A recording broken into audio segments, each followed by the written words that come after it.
En este recorrido por tratar de desentrañar la historia y el papel que jugó Santa Fe en lo que hoy es la República Argentina, vamos a ingresar en lo que se considera el templo arqueológico más importante que existe para desentrañar nuestra historia.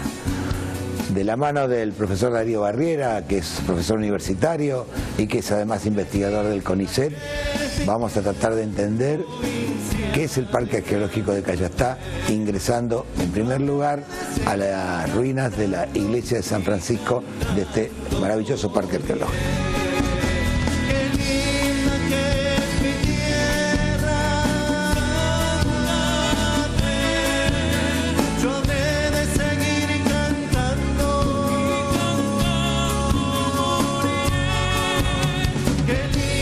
Mi nombre es Darío Barriera, estudié licenciatura en Historia en la Universidad de Rosario, hice mi posgrado en Historia también en la Escuela de Altos Estudios en Ciencias Sociales en París y actualmente enseño Historia de América Colonial en la Universidad de Rosario y trabajo como investigador en el CONICET. Los periodistas, para llamar la atención, solemos usar palabras que a veces son muy altisonantes y los científicos no suelen bajar a la tierra. Yo presenté esto como el templo de la arqueología de la República Argentina. Darío, ¿es exagerado? No, exagerado no si pensamos en la época de la conquista, en la marca del momento en que los europeos avanzan sobre el litoral y dejan su huella. Yo creo que no hay un testimonio más completo y más interesantemente bien reconstruido que el Parque Arqueológico de Cayastá. Más allá de lo impactante que son, bueno, la reproducción de los cadáveres que estaban exactamente ubicados en el lugar donde estaban, ha dado muchas pistas sobre la vida, las intenciones, la organización social de lo que fue después muchas de las ciudades argentinas.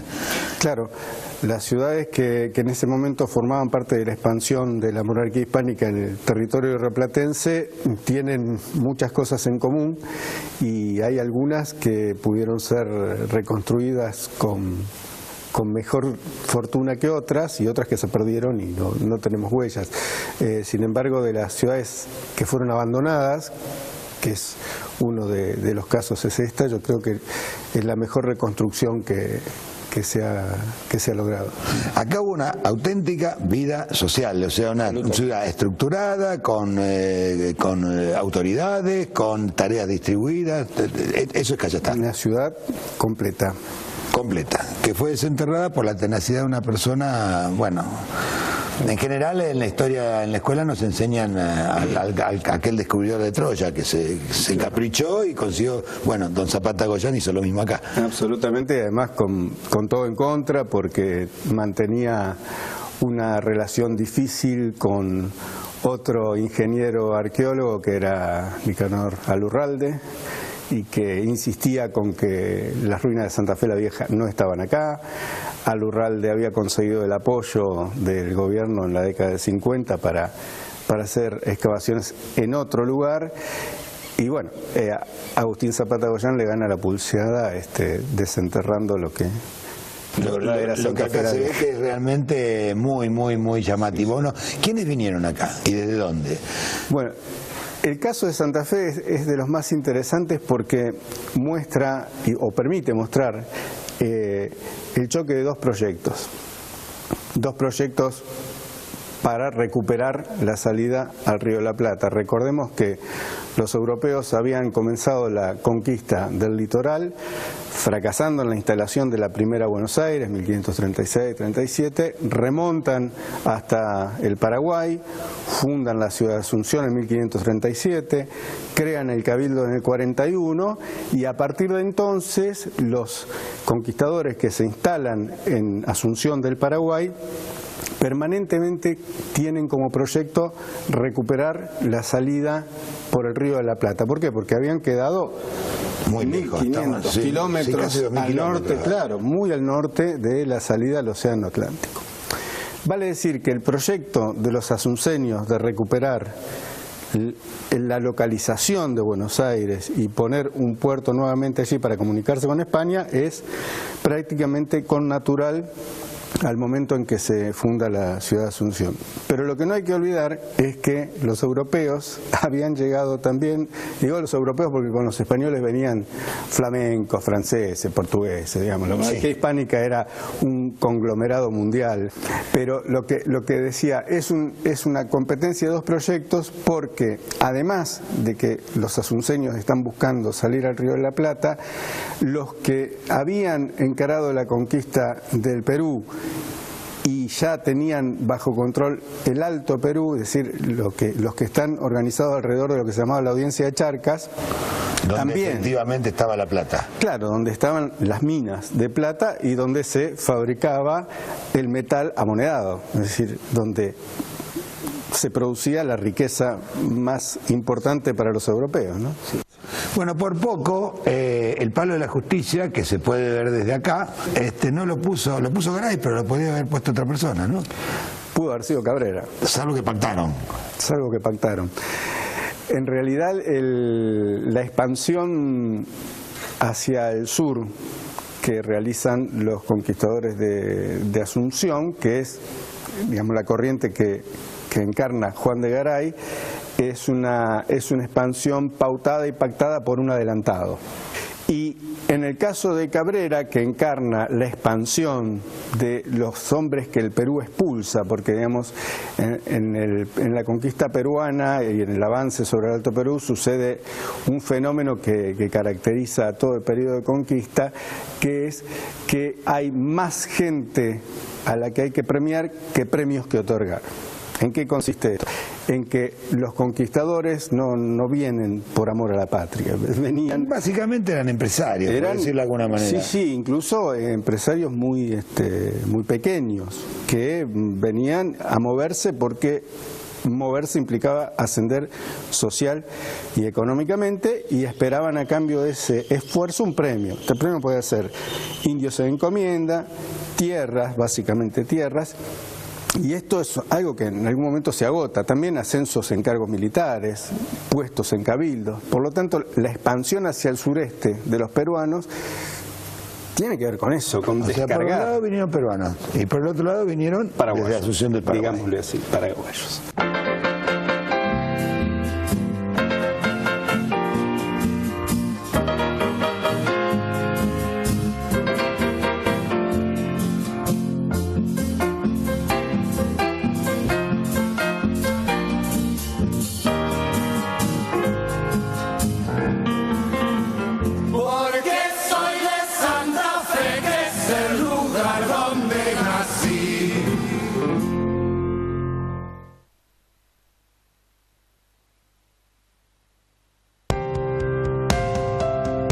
Cámara de Diputados de la Provincia de Santa Fe. El diálogo transforma.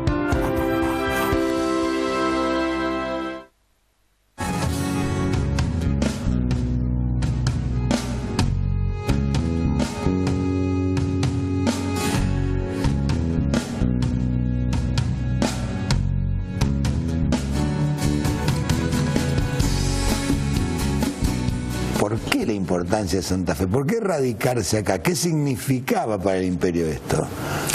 Bueno, era en primer lugar el resultado por el cual se funda Santa Fe en esta localización, es que es un punto de paso para recuperar el Río de la Plata. Eso por un lado. Ahora, una vez que está fundado, Santa Fe se convierte en la llave de paso obligatoria que une, de este a este y de norte a sur. Claro, une los caminos desde Paraguay a Buenos Aires, pero también del sur de Brasil y de lo que hoy es Uruguay, con Córdoba, Cuyo, el Alto Perú.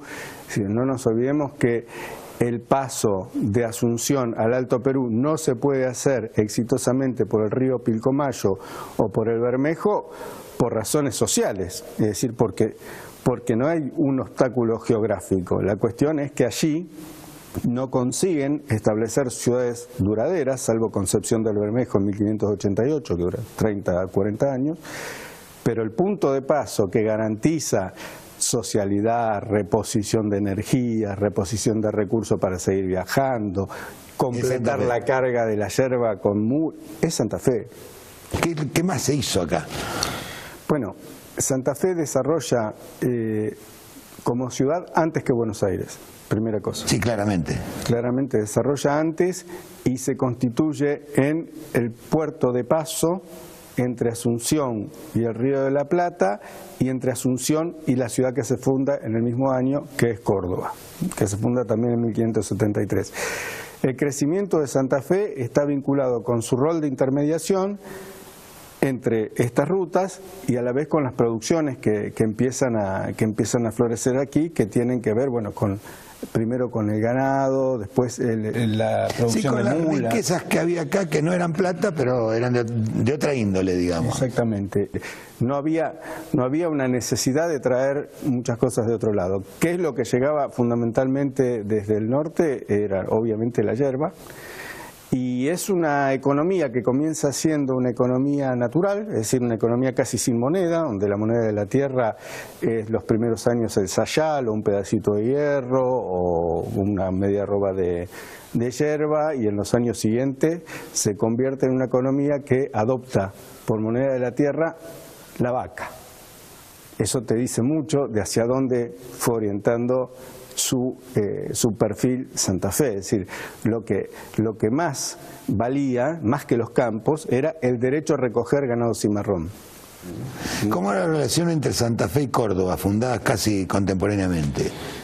La relación entre Santa Fe y Córdoba nace con un pacto entre los dos fundadores, que son Juan de Garay y Jerónimo Luis de Cabrera. Jerónimo Luis de Cabrera encarnaba ese desarrollo del proyecto del virrey Toledo de expandir la jurisdicción del Perú hasta el Río de la Plata, y se encuentra en las inmediaciones de lo que hoy sería Coronda con Juan de Garay. Allí de algún modo acuerdan. Entonces, el problema básico, ¿cuál era? Que Cabrera había conseguido fundar Córdoba desobedeciendo al virrey Toledo. Sí, algo que Toledo jamás castigó de manera coherente, es decir, porque lo envía a reemplazar. ¿Cómo se solía castigar en aquella época? No, lo manda a reemplazar y lo manda a residenciar, y de hecho termina muerto en el juicio de residencia Cabrera, pero jamás le dice, bueno, vamos a levantar la fundación de Córdoba. Es decir, lo castiga muy fuerte, pero no lo castiga castigando su acción, castiga su desobediencia. Bueno, otra cosa que los periodistas aprendemos de los historiadores es que Cayastá no fue la única ciudad que fue trasladada y que ahora es la ciudad de Santa Fe, sino que hubo más de 300, por distintos motivos. Sí, en toda América, en la América hispánica, hubo 340 y pico de ciudades trasladadas. En un libro que es hermoso, que se llama Ciudades nómades del Nuevo Mundo, un geógrafo francés, Alain Musset, explica cómo esto se construyó prácticamente en una normalidad durante los siglos XVI, XVII y XVIII, porque hubo mucha experiencia, trabajar mucho con el ensayo de error. Prueba y error. Ahora, trasladar Cayastá era una tarea ciclópea, o sea, se trasladó de iglesia. Trasladar Santa Fe, porque en realidad estamos en Santa Fe la Vieja, para ser más preciso. Es una tarea ciclópea. Claro, porque además había que trasladar la iglesia, había que trasladar la autoridad, había que trasladar las viviendas. Había que trasladar todo físicamente. Es decir, el primer problema era conseguir dónde. Sí. Se consigue, se resuelve esto, de reubicar a la ciudad en un circuito que pudiera ser un poco más dinámico, que mejorar la comunicación con Córdoba, acercarla un poco más a Buenos Aires y además arrimarlo a una parte más navegable, con mejor salida. Si vos mirás la ciudad de Santa Fe, esta, la vieja, o la nueva, te vas a dar cuenta, si lo mirás desde un Google Maps, algo que no podían hacer los conquistadores, de todos modos vos te vas a dar cuenta que la ciudad es como una isla, está muy entre ríos. ¿Por qué? Porque la manera más fácil de comunicar era embarcando. El agua. Embarcando. Sí, al fin y al cabo ellos llegaron por el agua. No nos vamos a meter en minucias, pero Santa Fe y Córdoba comparten el santo, que es Jerónimo. Ahora, la relación nunca fue buena, digamos. Claro, la cosa se vuelve de competencia por una costumbre que tenían los conquistadores, que era muy al uso de la tierra, que era designar la jurisdicción de la ciudad a los cuatro vientos. Esas jurisdicciones que en la península jamás hubieran tenido más de 5 leguas hacia el este, norte y sur, aquí, como había tanta extensión y se consideraba que los indios no tenían nada que decir sobre la cuestión, sino que esto fue siempre mirado como si fuera un desierto político, sí, si nadie tuviera derechos, claro, tanto Garay como Cabrera designaron jurisdicciones en los 4 vientos de 50 leguas. Si vos redondeás 50 leguas, 260, 280 kilómetros, te das cuenta que se superponía, que hay un espacio de intersección, por lo menos conflictivo. Complicado, sí. Y además fue la base, la pelea entre el virreinato del Perú y la gobernación del Paraguay, de lo que vamos a ver ahora en otro lugar de este fantástico, porque en realidad es un lugar fantástico, Parque Arqueológico de Cayastá.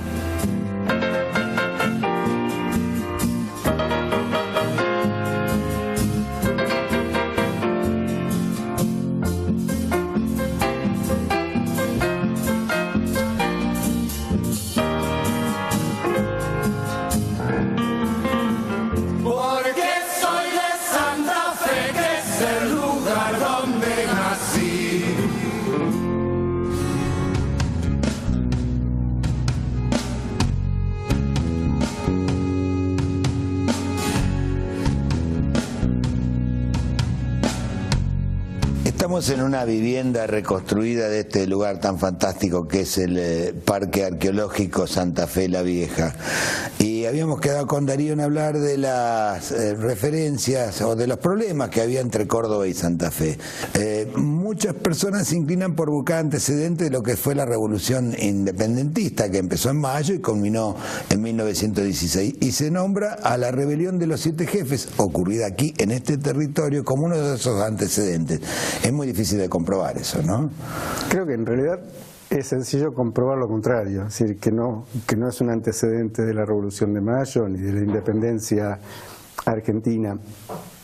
La rebelión de los 7 jefes tiene lugar en un contexto de puja por 2 proyectos políticos, el de los peruanos, el del grupo de Virrey Toledo por un lado, que desde la gobernación del Tucumán, que así se llamaba en ese momento, con cabecera en Santiago del Estero, todavía empujaban para alcanzar el litoral rioplatense en general, y los asunceños que instalados ya en Santa Fe con el rol de Garay como teniente adelantado, habían puesto las bases para llegar a volver a fundar Buenos Aires. De hecho, la rebelión tiene lugar a finales de mayo de 1580 y fíjate que Juan de Garay funda la ciudad de Buenos Aires el 11 de junio de 1580, es decir, que ya había salido.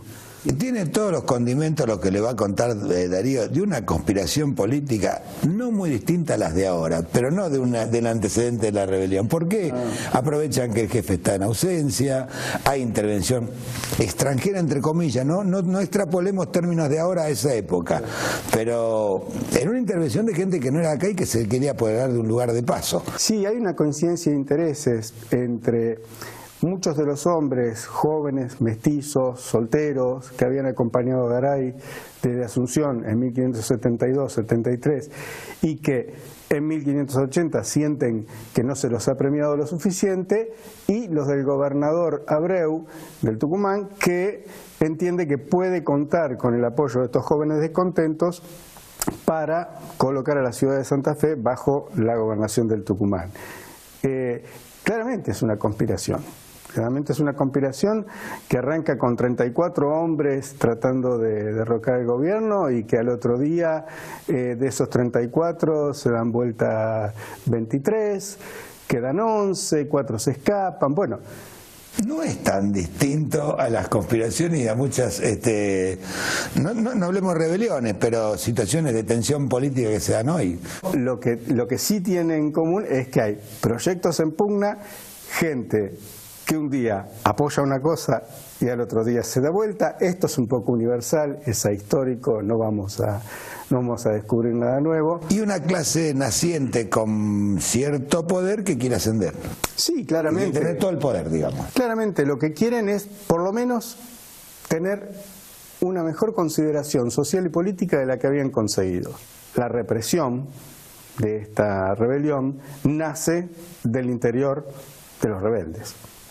Es el propio Cristóbal de Arévalo, quien formaba parte... Uno de los rebeldes que se da vuelta. Uno de los rebeldes que se da vuelta y dice, no, esto es una locura, a nosotros lo que nos conviene es continuar con Garay y reprimiendo esto vamos a tener obviamente el reconocimiento perpetuo de nuestro teniente gobernador y consolidan lo que va a ser la primera élite de la ciudad de Santa Fe, y que son los que se llaman los beneméritos.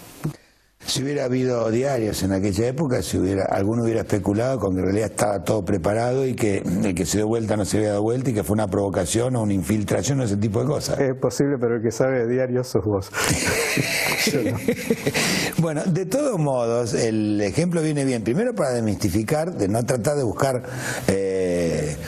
antecedentes de la independencia en lugares donde no lo hay. Y segundo, de que las luchas políticas o las luchas por el poder, para ser más preciso, son tan viejas como la historia. Seguro. Y que de alguna manera esta rebelión de los jefes le da más relevancia a la importancia que ha tenido Santa Fe, porque era un lugar ya consolidado, donde se jugaba poder, se jugaba economía, y por eso se daban este tipo de confrontaciones. Sin duda, los primeros vecinos... Mientras esto pasaba, en Santa Fe ni siquiera estaba fundada, Buenos Aires.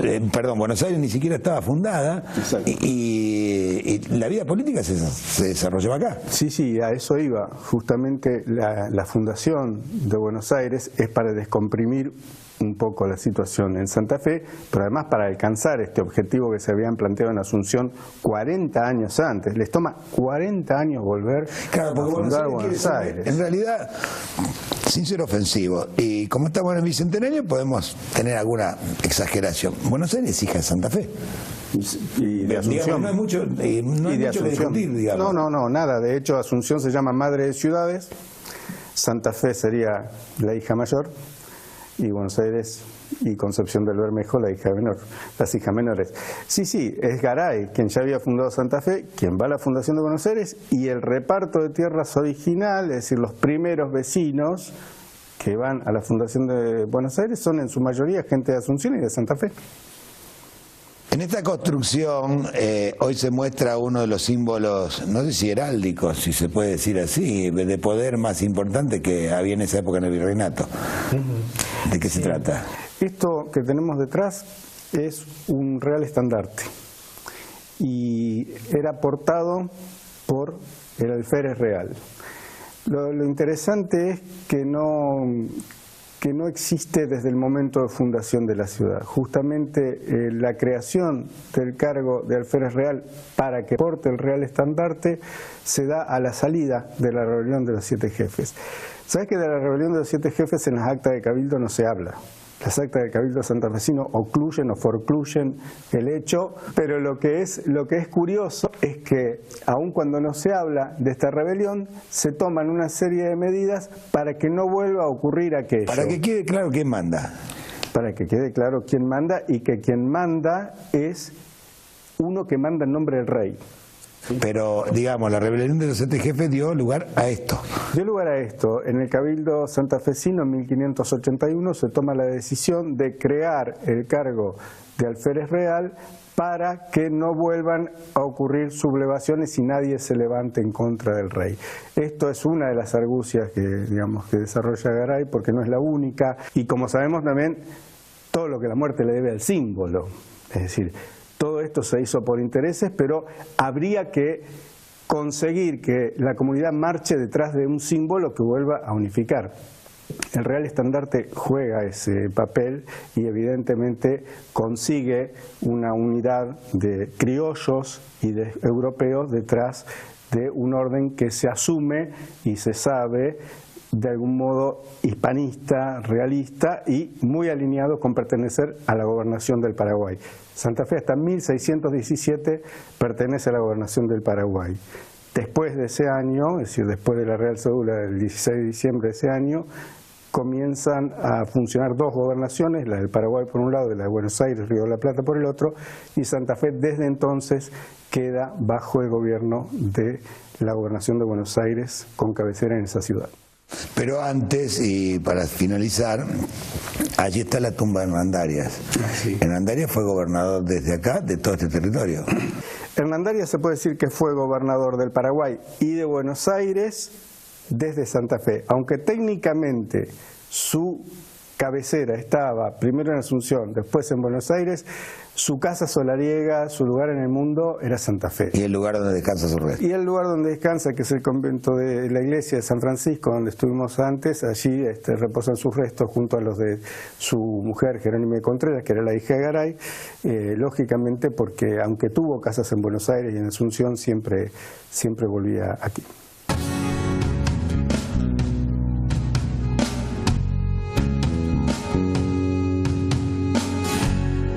Desde este lugar donde, créame, se respira la historia, esperamos haber sido con Darío lo suficientemente explícitos como para hacerle comprender la importancia fundacional que tuvo la ciudad de Santa Fe en toda esta historia que termina con el Bicentenario y que hoy estamos conmemorando. En el próximo capítulo creemos que hay otro tramo de la historia, la influencia de los jesuitas, que creemos es digna que la conozcan.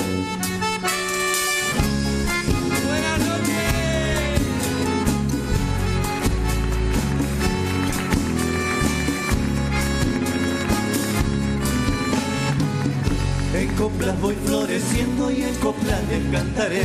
Florezco como el aroma porque soy de Santa Fe. Yo he recorrido